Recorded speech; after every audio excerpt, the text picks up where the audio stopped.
کہ اسلام ایک پیشے کو ناپسند کرتا ہے اور وہ ہے مانگنے کا پیشہ، ہاتھ پھیلانے کا پیشہ، سوال کرنے کا پیشہ، اس کو ناپسند کیا ہے۔ باقی تو میرے حبیب پاک سید عالم صلی اللہ علیہ وسلم نے فرمایا اگر تو محنت کر کے روزی کماتا ہے تو پھر تو معمولی آدمی نہیں، پھر تو اللہ کا محبوب بن گیا ہے، پھر تو اللہ کا محبوب الہی ہو گیا ہے، پھر تو اللہ تبارک و تعالیٰ تجھ سے محبت فرماتا ہے۔ اگر تو محنت کرتا ہے، مشقت کرتا ہے، آگے بڑھتا ہے، روزگار کے لیے نکلتا ہے، پھر تو اللہ کا محبوب ہے۔ نبی کریم علیہ السلام نے مزدور کو جو سب سے بڑا درجہ عطا فرمایا، سب سے بڑا مقام عطا فرمایا، وہ یہ ہے، کسی صحابی نے پوچھا یا رسول اللہ صلی اللہ علیہ وسلم سب سے اچھا کھانا کون سا ہے؟ تو حضور نے فرمایا وہ کھانا جو بندہ اپنے دو ہاتھوں سے مزدوری کر کے کھاتا ہے، وہ کھانا سب سے اچھا ہے۔ فرمایا اللہ کے نبی حضرت داؤد علیہ السلام اپنے ہاتھوں سے مزدوری کرتے۔ اور پھر نبی کریم سید عالم صلی اللہ علیہ وسلم نے جو دین ہمیں عطا فرمایا، اس دین کو حضور نے کوئی پنڈتوں اور جوگیوں کا دین نہیں بنایا کہ تم بس غار کے اندر چلے جاؤ، اللہ اللہ کرو، میری طرف دیکھیے گا۔ یہ نہیں فرمایا کہ تم بس ٹھیک ہے آ جاؤ مسجد تسبیح پکڑ لو، کوئی اور کام نہ کرو، بلکہ حکم دیا ہے کہ کسب معاش کرو، محنت کرو، جد و جہد کرو، ہاتھ ہلاؤ۔ قرآن مجید فرقان حمید نے کہا وَجَعَلْنَا اللَّيْلَ لِبَاسًا، رات تمہاری پردہ پوشی کے لیے بنائی گئی ہے، رات تمہاری پردہ پوشی کے، وَجَعَلْنَا النَّهَارَ مَعَاشًا، اور فرمایا دن تمہارے رزق کمانے کے لیے بنایا گیا، جد و جہد کے لیے۔ حضرت عیسیٰ علیہ السلام کی ایک نوجوان سے ملاقات ہوئی تو فرمایا تو کیا کرتا ہے؟ کہنے لگا میں عبادت کرتا ہوں۔ تو فرمایا کھاتا کہاں سے ہے؟ کہنے لگا میرا بھائی کمائی کرتا ہے تو وہ مجھے اس میں سے حصہ دیتا ہے۔ تو آپ فرمانے لگے پھر تو عبادت گزار نہیں، تیرا وہ بھائی تجھ سے زیادہ عبادت گزار ہے، جو تیرے لیے یہ بندوبست کرتا ہے، جو تجھے یہ جد و جہد کر کے دیتا ہے، وہ تیرے لیے۔ حضرت عمر فاروق رضی اللہ تعالیٰ عنہ نے اپنے دور خلافت میں شوق دلایا صحابہ کو، محنت کرنے کا شوق۔ ہمارے معاشرے کے اندر لوگ دوسرے کی کمائی پر وقت گزارنا چاہتے ہیں، دوسرے کے مال پر نظر رکھتے ہیں، مجھے کچھ سسرال سے مل جائے، کچھ مجھے رشتہ داروں سے مل جائے، کچھ مجھے دوست احباب سے مل جائے، کچھ مجھے باقی جگہوں سے مل جائے۔ لوگ مختلف جگہوں پہ نظر رکھتے ہیں اور مختلف ہیلوں اور بہانوں کے ساتھ دوسرے کا مال ہڑپ کرنے کی کوشش کرتے ہیں۔ میرے حبیب کریم علیہ السلام نے توجہ دلائی صحابہ کو، مزاج عطا فرمایا۔ نبی پاک صلی اللہ تعالیٰ علیہ وآلہ وسلم نے ارشاد فرمایا، حضرت عمر کی بات کر رہا تھا، پہلے اس کو مکمل کروں۔ جناب عمر فاروق رضی اللہ تعالیٰ عنہ نے شوق دلایا صحابہ کو۔ تو ایک دن آپ گزر رہے تھے تو ایک صحابی وہ درخت لگا رہے تھے، اپنے ہاتھ سے درخت لگا رہے تھے۔ تو حضرت عمر فاروق رضی اللہ تعالیٰ عنہ نے دیکھا تو دیکھ کر فرمانے لگے تجھے مبارک ہو، تجھے، فرمایا اللہ تبارک و تعالیٰ تیری عزت بھی بڑھا دے گا اور تیری محتاجی بھی دور فرما دے گا، اس لیے کہ تو محنت کر رہا ہے، تو جد و جہد کر رہا ہے، تو اپنے ہاتھ سے کوشش کر رہا ہے، اللہ تبارک و تعالیٰ تیرا رزق بھی بڑھا دے گا اور اللہ تیری عزت میں بھی اضافہ کرے گا۔ نبی کریم علیہ السلام نے فرمایا عدل کرنے والے بادشاہ کے ساتھ جو آدمی جہاد کے لیے نکلے اس کا دین میں سب سے بڑا درجہ ہے، عدل کرنے والے حکمران کے ساتھ جو جہاد کے لیے نکلے اس کا سب سے بڑا درجہ ہے۔ فرمایا میرا وہ غلام جو صبح سے لے کر شام تک ایک دن رزق حلال کے لیے محنت کرتا ہے، فرمایا ایک پورا سال عدل کرنے والے بادشاہ کے ساتھ جہاد کرنے سے اللہ ایک دیہڑی لگانے والے مزدور کو زیادہ ثواب عطا فرمائے گا، اللہ اسے زیادہ اجر دے گا، اس لیے کہ وہ جد و جہد کر رہا ہے، وہ کوشش کر رہا ہے، میدان عمل میں نکلا ہوا ہے۔ مزدور کو ایک تو کاہلی بڑی ہے، ہر چوتھا نوجوان جس کو ہم دیکھتے ہیں اس کو پوچھتے تو کیا کرتا ہے، کہتا کاغذ جمع کرائے باہر جانے کے لیے، تو سالوں بیت گئے، بس وہ نہ کاغذ نکلے نہ صاحب باہر گئے۔ بھائی کوئی کام کر لیں تو کہتے ہیں میرے ابا جی کو 2-4 کروڑ روپیہ دے دیں گے تو کچھ کر لیں گے، اگر نہ دیا تو پھر دیکھیں گے دائیں بائیں۔ اور اس ظلم نے، اس زیادتی نے گناہ کے دروازے کھولے ہیں، لالچ کے دروازے کھولے ہیں، قتل کے دروازے کھولے ہیں۔ اس گناہ نے رشتے ناتے توڑ ڈالے. لوگ کسی کی ذات سے تو پیار کر ہی نہیں رہے, جیب سے محبت ہو رہی ہے. لوگ دیکھتے ہیں کہ کون سا ایسا طریقہ اختیار کروں کہ بغیر کمائی کے میرے ہاتھ پیسے آئیں. اور خدا کے بندو یاد رکھو, اللہ تبارک و تعالیٰ فرماتے ہیں دنیا تجھے کیا دے سکتی ہے, لوگ تو محتاج ہیں, تو محنت کر اور توجہ میری بارگاہ کی طرف رکھ. حضرت عمر فاروق فرماتے ہیں مصطفیٰ کریم صلی اللہ علیہ وسلم نے فرمایا جو توجہ اللہ کی جانب رکھے اور کوشش کے لیے نکل کھڑا ہو, اس طرح پرندہ سویرے بھوکا جاتا ہے, شام کو پیٹ بھر کے آتا ہے, اللہ اس بندے کو بھی پیٹ بھر کے روزی عطا فرمائے گا. حضرت حسن بصری رحمت اللہ علیہ تشریف فرماتے تو ایک نوجوان آیا. اس نوجوان نے کہا حضرت آج کے بعد میں نے فکر نہیں کرنی کام کاج کی, میں نے نہیں کوئی بھی توجہ کرنی کمانا کیسے ہے کھانا کیسے ہے, میری فکریں دور ہو گئیں. فرمایا کیا ہوا؟ کہنے لگا میں آج جنگل میں مزدوری ڈھونڈنے گیا تھا تو میں نے ایک عجیب انداز دیکھا ہے. ایک شیر نے شکار کیا, اس نے کچھ خود کھایا, کچھ اس نے بانٹا, کچھ تھوڑا سا شکار لے کے وہ گیا.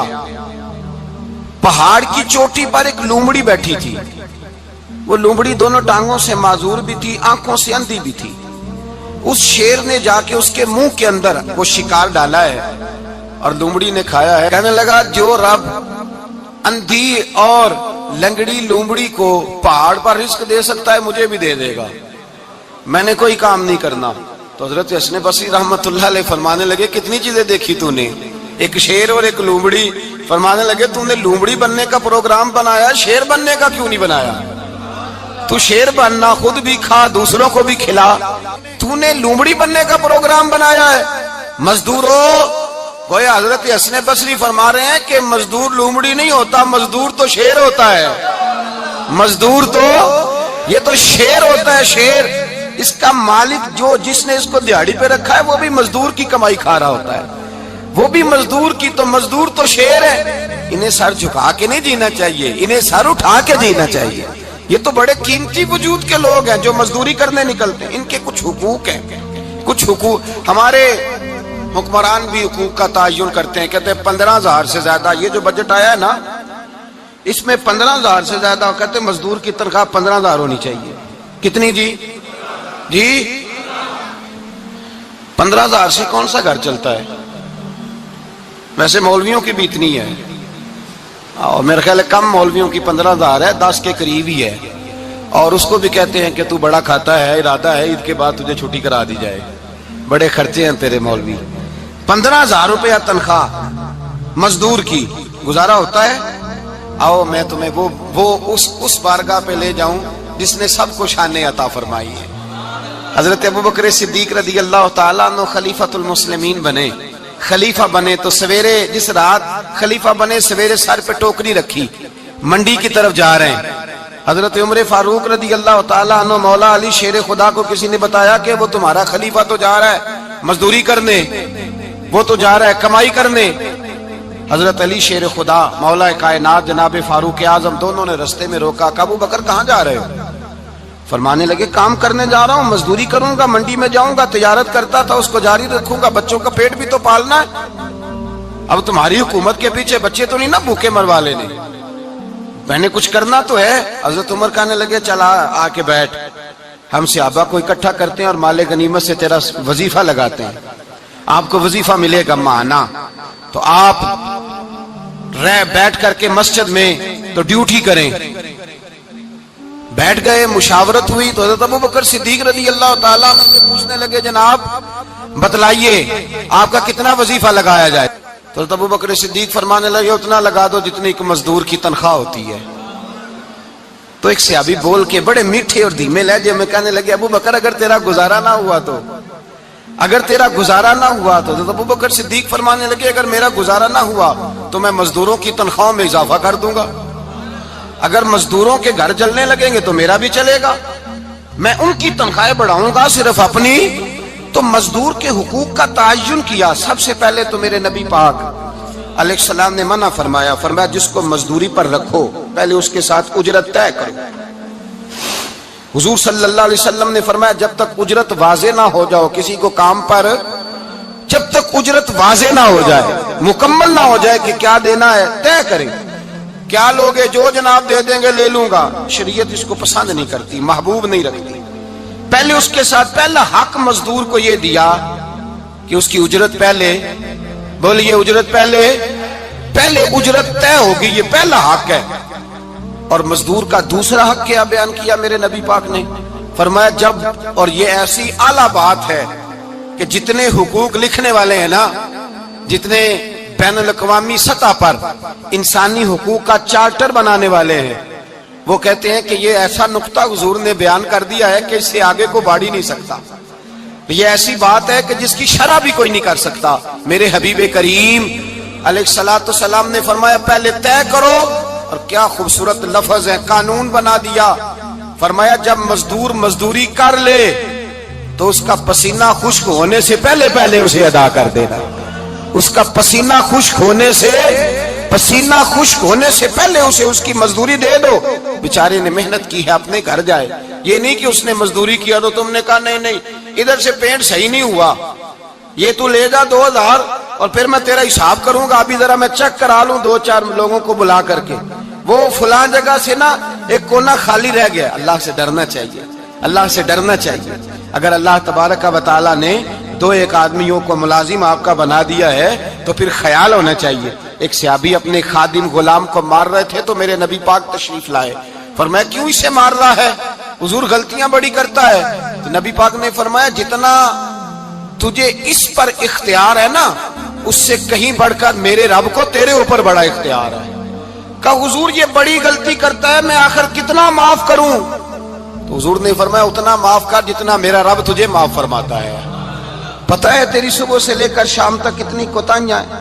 درگزر کا حکم دیا۔ پہلا حق یہ دیا مزدوری طے کرو، دوسرا حق یہ دیا پسینہ خشک ہونے سے پہلے ادا کرو، تیسرا حق یہ دیا کہ اس سے درگزر کرو، غلطی ہو جائے تو درگزر کرو۔ تو یا رسول اللہ مزدوری کتنی دیں؟ میرے نبی پاک بخاری مسلم حضور سید عالم صلی اللہ علیہ وسلم نے فرمایا مزدور کا حق بیان کیا نبی پاک نے، اور ایک بات ارشاد فرمائی تو اس کے اندر کئی پہلو، ایک حدیث میں کئی پہلو بیان فرمائے۔ حبیب پاک نے فرمایا جیسا تم کھاتے ہو ویسا ہی اسے کھلانا۔ کوئی نہیں، آپ شاید سو رہے ہیں کچھ حضرات۔ جیسا خود کھاتے ہو ویسا ہی، بھئی بس ختم ہو گئی بات۔ اتنی بڑی بات کر دی سرکار نے۔ کبھی دیکھا ہے آپ نے کہ مزدور کو ایسے کھلایا جا رہا ہو جیسا مالی کھا رہے ہیں؟ حضور نے فرمایا بھئی مزدوروں کا حق یہ ہے کہ جیسا تم نے کھانا ہے ویسا اسے کھلانا ہے، اور فرمایا جیسا تم نے پہننا ہے ویسا اسے پہنانا ہے۔ اور پھر میرے حبیب کریم علیہ الصلوۃ والسلام نے ارشاد فرمایا اس کی ہمت سے بڑھ کر تم اس پر بوجھ نہیں ڈال سکتے، جتنا کام وہ کر نہیں سکتا اتنا تم اسے دے نہیں سکتے۔ اور فرمایا اگر اتنا کام دینا ہے جو اس کی ہمت سے زیادہ ہے تو میں اس کے مالک کو کہتا ہوں وہ بھی اٹھ کے مزدور کے ساتھ کام پہ لگ جائے، اٹھے اس کے ساتھ کام میں شریک ہو جائے۔ مزدوری کا بھی تعین فرمایا، اور پھر اس کو کام کس مقدار کا دینا ہے، مزدور کو کس قدر زیادہ اس پر بوجھ ڈالا جائے گا، یہ بھی مصطفیٰ کریم نے بیان فرمایا۔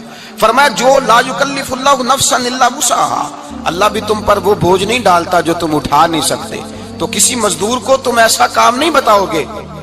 حضرت عثمان غنی رضی اللہ تعالیٰ عنہ ایک دن حضرت عمر فاروق سے کہنے لگے عمر بس کر دے یار، تیرے بعد بھی تو لوگوں نے خلیفہ بننا ہے، کیسے کوئی تیرے رستے پہ چلے گا؟ تو حضرت عثمان غنی سے جناب عمر کہنے لگے کیا ہو گیا؟ آپ فرمانے لگے کل میں دیکھ رہا تھا کہ لوگ باغ میں مزدوری کر رہے تھے اور آپ امیر المومنین ہو کے ان کا ہاتھ بٹا رہے تھے، ہاتھ بٹا رہے تھے۔ تو حضرت عمر کہنے لگے بوڑھے تھے، بیمار تھے، مزدوری کر رہے تھے تو پسینہ بہہ رہا تھا، کیا ہو گیا اگر تھوڑا سا میں نے ساتھ دے دیا؟ حضرت جناب سیدنا فاروق اعظم یہ لفظ کہتے ہوئے رو پڑے۔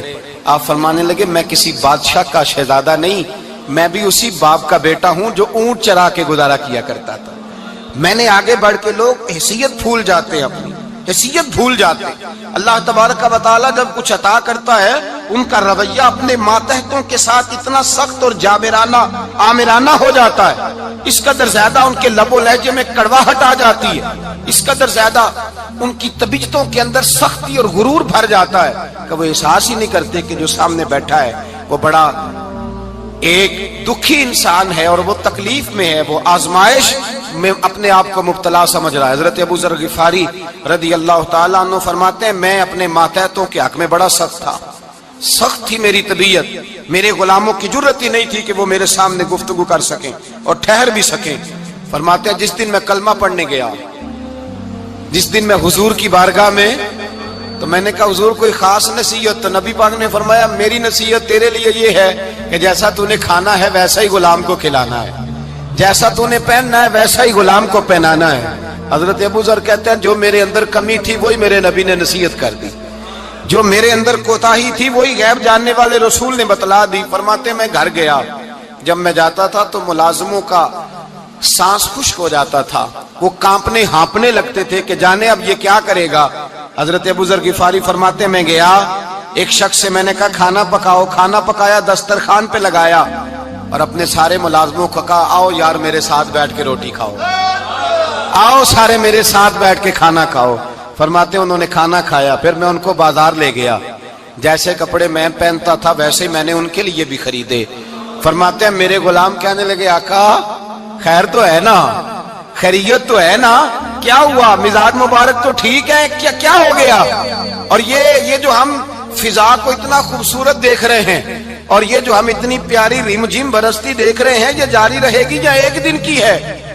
تو حضرت ابو ذر غفاری رو پڑے، کہنے لگے اب تمہیں ابو ذر غفاری بدلا ہوا ملے گا، اس لیے کہ اب میں وہ نہیں رہا، اب میں رسول اللہ کا کلمہ پڑھ کے غلام مصطفیٰ بن گیا ہوں، اب میں بدل گیا ہوں، میری طبیعت بدل گئی۔ غلاموں کے حق میں حضرت مولا علی شیر خدا غلام کو لے کر کے گئے دکان پر، حضرت مولا علی غلام کو لے کر گئے کپڑے کی دکان پر، 2 جوڑے خریدے، ایک کم قیمت کا ایک زیادہ قیمت کا، ایک کم قیمت کا ایک زیادہ قیمت کا، 2 جوڑے خریدے۔ جب واپس لوٹے تو غلام سے کہنے لگے تو اپنا لے لے۔ غلام کو پتا تھا کہ اس زمانے میں ہوتا کیا تھا، اس نے کم قیمت کا جوڑا اٹھایا۔ حضرت علی فرمانے لگے عجیب آدمی ہے، یہ تو تیرا نہیں، یہ تو میرا ہے۔ اس نے کہا حضور کس طرح سے؟ آپ فرمانے لگے تیرے لیے قیمتی جوڑا اس لیے خریدا ہے کہ تو جوان ہے، اور میں نے اپنے لیے اس لیے چھوٹا خریدا ہے کہ میں تو اب بوڑھا ہو گیا ہوں، مجھے تو حاجت نہیں۔ کہنے لگا حضور بوڑھے اور جوان کا مطلب نہیں، آپ علی ہیں، من کنت مولا فہذا علی، علی مولا، علی مولا، آپ چونکہ مولا علی ہیں اور آپ امیر المومنین ہیں، لہذا آپ نے تخت پر بیٹھنا ہے، آپ نے سلطنت کو چلانا ہے، آپ پہنیے۔ تو حضرت علی فرمانے لگے تو میرا غلام بنا ہے نا، تو نے ابھی میرے نبی کا دیدار نہیں نہ کیا، تو بعد میں آیا ہے نا، اگر تو اس دور میں ہوتا تو جان جاتا کہ یہ عمل میرا ہے، پر اس کے پیچھے جو نصیحت کے پھول ہیں وہ مصطفیٰ کے عطا فرمائے ہوئے۔ تو بھائی یاد رکھیں نبی کریم سید عالم صلی اللہ تعالی علیہ وآلہ وسلم نے تعین فرمایا مزدور کے حقوق کا، تعین کیا۔ حضرت حکیم بن حزام کہتے ہیں میں حضور کی بارگاہ میں بیٹھا تھا تو نبی پاک صلی اللہ علیہ وسلم سے میں نے کہا یا رسول اللہ آپ کو کون سا آدمی پسند ہے، کون سا محنت کرنے والا پسند ہے؟ تو حضور نے فرمایا جس کے دونوں ہاتھ کام کریں، دونوں پیر چلیں اور اس کی پیشانی پر پسینہ آئے، وہ بندہ مجھے بڑا اچھا لگتا ہے۔ جس کی پسینہ آئے، آج لوگ مزدوری نہیں کرتے، دائیں بائیں دیکھتے ہیں، لوگ اپنے اندر وہ توانائی، وہ غیرت، وہ خودداری پیدا نہیں کرتے۔ بھائی گردن کو جھکا دیتا ہے خیرات کا پتھر، جہاں میں مانگنے والوں کے سر کبھی اونچے نہیں ہوتے۔ اور ایک بار کہنے لگے غیرت ہے بڑی چیز جہانے تگ و دو میں، پہناتی ہے یہ فقر کو تاج سردارا۔